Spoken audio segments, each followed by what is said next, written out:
Ci troviamo qui in una classica situazione in cui la roccia vulcanica del Foscarino è ben visibile.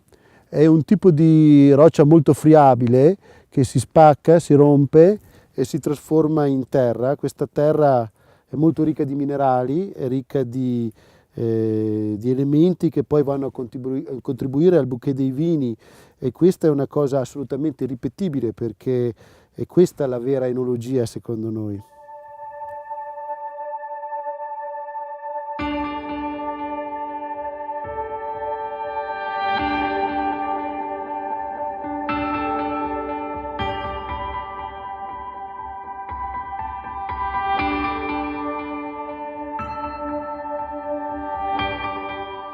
Si è cominciato col Sauvignon, si è cominciato con il Vulcaia, che è stato proprio il nostro cavallo di battaglia. Avevo intuito che all'epoca fare un vino completamente diverso, un Sauvignon che a me piaceva molto. Mio padre aveva avuto l'idea di piantare alcuni appezzamenti di Sauvignon sul Monte Foscarino con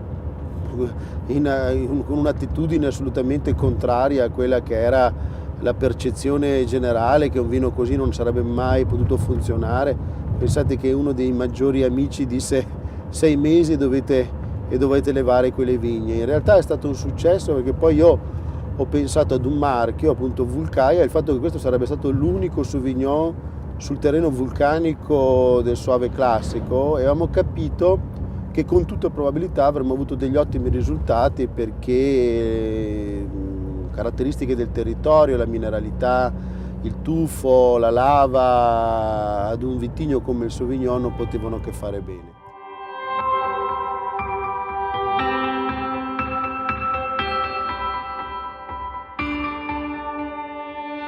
Eccoci arrivati nel cuore dell'area del Soave classico. Questa è l'azienda storica di famiglia dove mio padre ha iniziato ad acquistare vigneti fin dagli anni 60. L'area è un'area eccezionale, è l'unica area completamente vulcanica del nord Italia, e quindi è la latitudine più alta, quindi il clima è un clima diverso da quello delle aree meridionali. Ha degli inverni freddi, ha una buona inversione termica, ed abbiamo una terra che è 100% vulcanica, quindi basalto lavica nera, scura. La Garganega è il vitigno che i romani hanno probabilmente portato in queste zone dopo averle conquistate, parliamo di probabilmente 2000 anni fa, ed era, si immagina, un vecchio grecanico, una varietà importata dalla Grecia. Garganega è con tutta probabilità la dizione locale, il dialettale di quella che poteva essere il nome originale. Pertanto dire che la Garganega è adattata a questo territorio è dire poco. Sicuramente sono più di 1000 anni, probabilmente 2000 anni che la Garganega è qui e ha trovato un'area assolutamente perfetta per questo tipo di varietà. Quindi le caratteristiche del Soave, floreale, minerale, si esprimono in queste zone da sempre, e non a caso questo è diventato un grande vino classico italiano e devo dire in epoca non recente era l'unico vino bianco importante prodotto nel Veneto nella storia. Quindi qui veramente ci troviamo su di un pezzo di storia del vino italiano, ed oggi possiamo dire che questa azienda è quella che è proprio incastrata nel centro della zona del Soave classico, il Monte Foscarino, e da questo punto partono tutti i vigneti della nostra azienda, che è principalmente Garganega. Produciamo anche un po' di Sauvignon, ma la Garganega è di gran lunga la maggior parte della nostra produzione.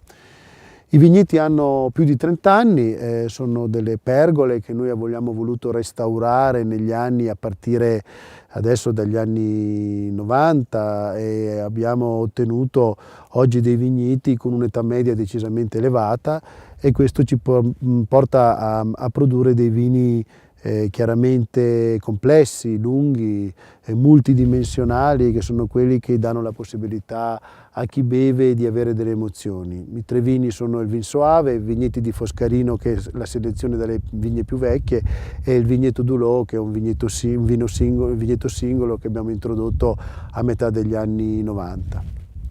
Tutta la nostra azienda è esposta a sud, sud-est, sud-ovest, e la vendemmia della Garganega si svolge in ottobre. L'ottobre è il mese tradizionale e noi abbiamo voluto rientrare in questa tradizione, perché abbiamo visto che solo in quel momento l'uva si colora di giallo, di oro, e gli aromi finali sono quelli che si trovano poi nel vino.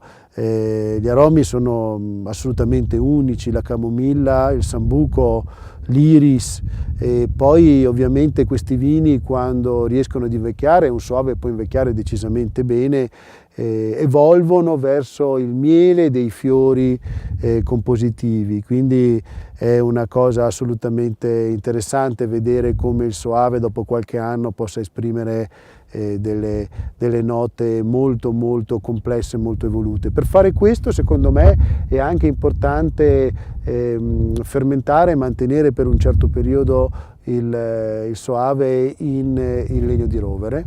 Noi lo facciamo con vecchie barrique principalmente, e questo ci dà la possibilità di mantenere il vino sulle sue fecce e di farlo diventare quel colore, quel vino d'oro che poi in bottiglia evolve per svariati anni.